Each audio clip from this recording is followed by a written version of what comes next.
എല്ലാവർക്കും എൻ്റെ പുതിയ വീഡിയോയിലേക്ക് സ്വാഗതം. അപ്പോൾ ഇന്ന് നമ്മൾ നിൽക്കുന്നത് കാക്കനാട് DLFലാണ്. അപ്പോൾ അവിടെ നമ്മൾ ഫുള്ള് ഫ്ലാറ്റ് റിനോവേറ്റ് ചെയ്ത് floor tile A to Z എല്ലാം മാറിയിട്ടാണ് നമ്മൾ ചെയ്തിരിക്കുന്നത്. അപ്പോൾ അതിൻ്റെ ഒരു വീഡിയോയിലേക്ക് നമുക്ക് പോവാം. ആദ്യമായിട്ട് നമ്മൾ ഇവിടുന്ന് കയറി വരുമ്പോൾ തന്നെ ഫസ്റ്റ് വരുന്നതെന്ന് പറഞ്ഞാൽ ഒരു ഷൂറാക്കാണ്. ഷൂറാക്കിൽ ഇപ്രാവശ്യം നമ്മൾ നാച്ചുറൽ എന്താ പറയുക ഗ്രില്ല് പോലുള്ള സംഭവം ചെയ്തിട്ടുണ്ട് നമ്മളിവിടെ. അതിനുശേഷം ആ ഷൂറാക്ക് രണ്ട് സൈഡിലേക്കുള്ള രീതിയിൽ അത്യാവശ്യം ഇവിടെ ഒരു ഡോറായിരുന്നു, ആ ഡോറ് മാറ്റിയിട്ട് നമ്മൾ ഫിക്സ്ഡ് ആയിട്ടുള്ളൊരു പാനൽ കൊടുത്തിട്ട് ഇവിടെ ഷൂറാക്ക് ചെയ്തിട്ടുണ്ട്. അതിനുശേഷം നമ്മൾ ഇവിടെ നിന്ന് ഇങ്ങോട്ട് വരുമ്പോൾ ലിവിങ് സ്പേസ് ആണ്. ആ ലിവിങ്ങിൽ ഫസ്റ്റ് നമ്മൾ ഇവിടെ കൊടുത്തിരിക്കുന്നത് നല്ലൊരു TV യൂണിറ്റ് ആണ്. ആ TV യൂണിറ്റിന്റെ രണ്ട് സൈഡും നല്ല ഓപ്പൺ ക്യാബിനറ്റ് കൊടുത്താണ് നമ്മൾ ചെയ്തിരിക്കുന്നത്.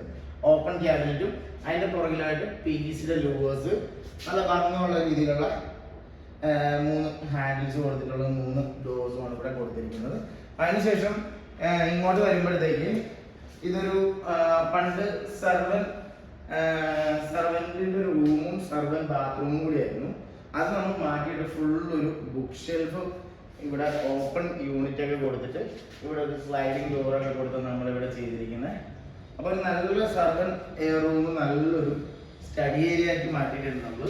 അപ്പൊ ഇതിന്റെ അകത്തേക്ക് കയറി വരുമ്പോൾ കാണുന്നത് എങ്ങനെയാന്ന് വെച്ചാൽ ഫസ്റ്റ് കയറി വരുമ്പോ തന്നെ റൈറ്റ് സൈഡിൽ 2 ഗ്ലാസ് ഡോറാണ് കൊടുത്തിരിക്കുന്നത്. ആ ഗ്ലാസ് ഡോറിൽ ഫുള്ള് ബുക്സ്, ഇവിടുത്തെ മേളത്തിൽ ഒത്തിരി ബുക്സ് ഉണ്ടെന്ന് പറഞ്ഞ കാരണം ഒത്തിരി ബുക്സ് വെക്കാനുള്ള രീതിയിലാണ് ചെയ്തിരിക്കുന്നത്. അതിനുശേഷം ഇതിന്റെ അടിയിലും സ്റ്റോറേജ് ആയിട്ടാണ് കൊടുത്തിരിക്കുന്നത്.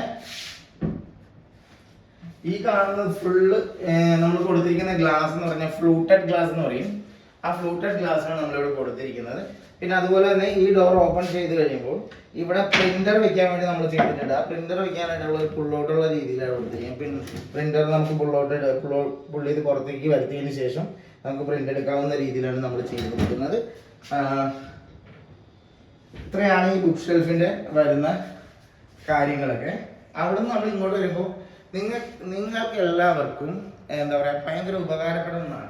പ്രത്യേകിച്ച് ഫ്ലാറ്റുകളിൽ താമസിക്കുന്നവർക്ക് പ്രാവിൻ്റെ ശല്യം, അതായത് ബാൽക്കണി ഏരിയ നമ്മൾ 1 മാസം ഒരു 2 മാസമൊക്കെ ക്ലോസ് ചെയ്ത് പോയി കഴിഞ്ഞാൽ ബാൽക്കണി ഏരിയ ഒക്കെ ഭയങ്കര പ്രാവ് അതുപോലുള്ള സാധനങ്ങളൊക്കെ പിന്നെ അകത്ത് കയറി പ്രാവിൻ്റെ കഷ്ടം അതുപോലുള്ള പ്രശ്നങ്ങളൊക്കെ ഉണ്ടാകും.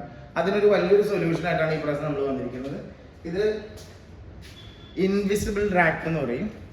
അതായത് നമുക്കിപ്പോൾ പ്രാവോ അതുപോലുള്ള ഒന്നും നമ്മുടെ ഫ്ലാറ്റിൻ്റെ ബാൽക്കണി ഏരിയയിലേക്ക് വരില്ല. ലോങ്ങിൽ നിന്ന് നോക്കുമ്പോൾ ഇവിടെ ഒന്നും ഉള്ളതായിട്ട് നമുക്ക് ഫീൽ ചെയ്യില്ല. പിന്നെ നമുക്ക് വീട്ടിൽ ഫ്ലാറ്റിനകത്ത് പെറ്റ്സ് അതുപോലുള്ളതൊക്കെ വളർത്തുന്നുണ്ടെങ്കിൽ അത് പുറത്തേക്ക് പോകാതിരിക്കാനും ഇത് ഭയങ്കര ഉപകാരപ്രദമാണ്. അപ്പോൾ ഇതുപോലുള്ള ഇൻവിസിബിൾ റാക്ക് നിങ്ങൾക്ക് ആവശ്യമുണ്ടെങ്കിൽ എൻ്റെ കോൺടാക്ട് നമ്പർ അടിയിൽ കൊടുത്തേക്കാം. ഫ്ലാറ്റുകളിൽ ഇനി ഇതുപോലെ ഇൻവിസിബിൾ റാക്കിൻ്റെ ആവശ്യമുണ്ടെങ്കിൽ കോൺടാക്ട് ചെയ്യുക. എൻ്റെ കോൺടാക്ട് നമ്പറും ഡീറ്റെയിൽസും ഞാൻ ഇതിൻ്റെ അടിയിൽ പിൻ ചെയ്തേക്കാം. അപ്പോൾ ഇതിന് ബാലൻസ് ഇതിനും കൂടി വീഡിയോ ഉണ്ട്. നമുക്കിത് ഫുൾ ഇന്ന് എടുത്തു തീർക്കാൻ പറ്റില്ല. അതുകൊണ്ട് ആദ്യം ഓരോ ഏരിയ, അതായത് നമ്മളിപ്പോൾ ആദ്യം ഫസ്റ്റ് TV യൂണിറ്റ്, അതിനുശേഷം കിച്ചണും കൂടി നമുക്ക് ഇതിൻ്റെ കൂടെ ചെയ്യാം. നേരെ വന്നു കഴിഞ്ഞാൽ ഇതൊരു ഓപ്പൺ കിച്ചൺ അല്ലായിരുന്നു. ആ ഓപ്പൺ കിച്ചൺ ആക്കി മാറ്റിയിട്ടുണ്ട് നമ്മൾ. ഇവിടെ ഒരു വോൾ ഉണ്ടായിരുന്നു.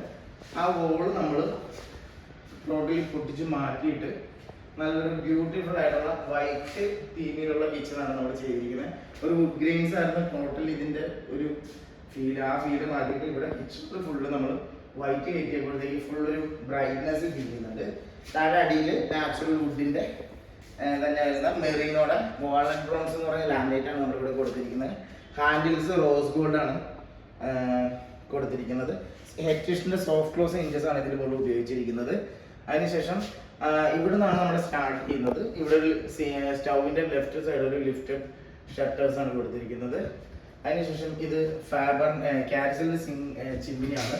അവിടെ നേരെ ഇങ്ങോട്ട് വരുമ്പോൾ നമ്മൾ ഇവിടെയാണ് ഈ പ്രാവശ്യം GTP കൊടുത്തിരിക്കുന്നത്. കാരണം വേറെ ഒരിടത്തും നമുക്ക് സിങ്ക് കഴിഞ്ഞിട്ട് കൊടുക്കാനുള്ള ഒരു പ്രൊവിഷൻ ഇല്ല. കാരണം ഇവിടെ ഒരു ബീം വന്നേക്കുന്ന കാരണം ഈ ക്യാബിനറ്റിനൊക്കെ ഡെപ്ത് കുറവാണ്.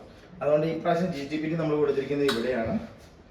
Full loft full entire run ചെയ്യുന്നത് കൊടുത്തിട്ടുണ്ട്. പിന്നെ നമ്മൾ നോർമലി കൊടുക്കാറുള്ള പോലെ സ്റ്റൗവിൻ്റെ അടിയിലുള്ള PVC കട്ട്ലറി എല്ലാ ഹെഡ്റ്റിഷിൻ്റെ ടാൻഡം ബോക്സുകളാണ് ഇവിടെ ഉപയോഗിച്ചിരിക്കുന്നത്. ഇനോടെക് എന്ന് പറയും ഹെഡ്റ്റിഷിന്. എത്ര വലിച്ചടച്ചാലും സോഫ്റ്റ് ആയിട്ട് ക്ലോസ് ആവുന്ന ടൈപ്പ്. ഇവിടെ നമ്മൾ നോർമലി കൊടുക്കാറുള്ള ഓയിൽ പ്ലോട്ട്. പിന്നെ ഇതാണ് സിങ്ക് ഏരിയ വരുന്നത്. സിങ്ക് ഏരിയ ഇങ്ങോട്ട് വരുമ്പോൾ തന്നെ ഇവിടെ വാട്ടർ പ്യൂരിഫയർ കൊടുത്തിന് വേണ്ടിയിട്ടാണ് ഇവിടെ ഒരു ക്യാബിനറ്റ് കൊടുത്തിരിക്കുന്നത്. വാട്ടർ പ്യൂരിഫയർ വരുന്നുണ്ട് ഇവിടെ. പിന്നെ ഇവിടെ ബിൽറ്റ്-ഇൻ ഡിഷ് വാഷർ. അതിനുശേഷം ഇവിടെ വരുന്നത് നല്ലൊരു പാൻട്രി യൂണിറ്റ് ആണ്. പൊതുവെ എൻ്റെ എല്ലാ കിച്ചണിലും ഞാൻ കൊടുക്കാറുണ്ട് ഒരു പാൻട്രി യൂണിറ്റ്. അത്യാവശ്യം കുറേ സാധനങ്ങൾ ഇതിനകത്ത് കൊണ്ടുപോകും. അതിനുശേഷം ഇത് നമ്മൾ മൈക്രോവേവ് വയ്ക്കാനുള്ള പ്രൊവിഷനാണ്. അപ്പോൾ മൈക്രോവേവിൻ്റെ അടിയിലായിട്ട് നമ്മൾ ബാസ്ക്കറ്റ്സ് കൊടുത്തിട്ടുണ്ട്. ഹെറ്റിഷിൻ്റെ തന്നെ പ്ലെയിൻ ബാസ്ക്കറ്റും പ്ലേറ്റ് ബാസ്ക്കറ്റും. ഇത് നമ്മൾ കൊടുത്തിരിക്കുന്ന ഹിഞ്ചസ് എന്ന് പറഞ്ഞാൽ 180 ഡിഗ്രിയാണ്. ഫുൾ ഓപ്പൺ ചെയ്യാവുന്ന രീതിയിലാണ് കൊടുത്തിരിക്കുന്നത്. പിന്നെ ഇവിടെ ഒരു ഫ്രിഡ്ജിനോട് കണക്ട് ചെയ്തിട്ട് നമ്മളൊരു ക്രോക്കറി യൂണിറ്റ് ആണ് ഇവിടെ ചെയ്തിരിക്കുന്നത്. അതായത് ഇതിൻ്റെ ഇതായിട്ട് ഫ്രൂട്ടഡ് ഗ്ലാസ് കൊടുത്ത് ചെയ്തിട്ടുണ്ട്. ഇവിടെ ഒരു ഓപ്പൺ ക്യാബിനറ്റ് കൊടുത്തിട്ടുണ്ട്. then ഇവിടെ ഒരു ക്രോക്കറി യൂണിറ്റ് കൊടുത്തിട്ടുണ്ട്. ഇവിടെയും അതേപോലുള്ള സ്റ്റോറേജിനുള്ള സ്പേസ് കൊടുത്തിട്ടാണ് ചെയ്തിരിക്കുന്നത്. താഴെ നോർമൽ ക്യാബിനറ്റുള്ള രീതിയിൽ ഡോസ് കൊടുത്തിട്ടാണ് ചെയ്തിരിക്കുന്നത്. എല്ലാം ഇമിറ്റേഷൻ്റെ സോഫ്റ്റ് ക്ലോസ് ഹിഞ്ചസും മെറീനോടെ ലാമിനേറ്റുമാണ് നമ്മൾ ഉപയോഗിച്ചിരിക്കുന്നത്. സെഞ്ചുറിയുടെ മറൈൻ പൈപ്പ്. അതിൽ നമ്മൾ സിങ്ക് ഏരിയ, ബാത്റൂമിലെ വാഷ് കൗണ്ടർ ഇതെല്ലാം WPCയിലാണ് ഉപയോഗിച്ചിരിക്കുന്നത്. അപ്പോൾ ഇതിൻ്റെ ബാക്കി വിശേഷങ്ങൾ ഓരോ റൂം വൈസ് ഞാൻ നിങ്ങളെ കാണിച്ചു തരാം. ബാത്റൂംസിലും നമ്മൾ ഫ്ലോർ ടൈൽ ഉൾപ്പെടെ നമ്മൾ മാറിയിട്ടുണ്ട്. അതിൻ്റെ എല്ലാ വീഡിയോ എൻ്റെ അടുത്ത വീഡിയോയിലേക്ക് ഞാൻ നിങ്ങൾക്ക് കാണിച്ചു തരാം. അപ്പോൾ ഇത്രയും വീഡിയോ കാണിച്ചതെല്ലാം നിങ്ങൾക്ക് ഇഷ്ടപ്പെട്ടെന്ന് വിചാരിക്കുന്നു. എൻ്റെ വീഡിയോ ഇഷ്ടമായെങ്കിൽ ലൈക്ക് ചെയ്യുക, ഷെയർ ചെയ്യുക, സബ്സ്ക്രൈബ് ചെയ്യുക. Thank you.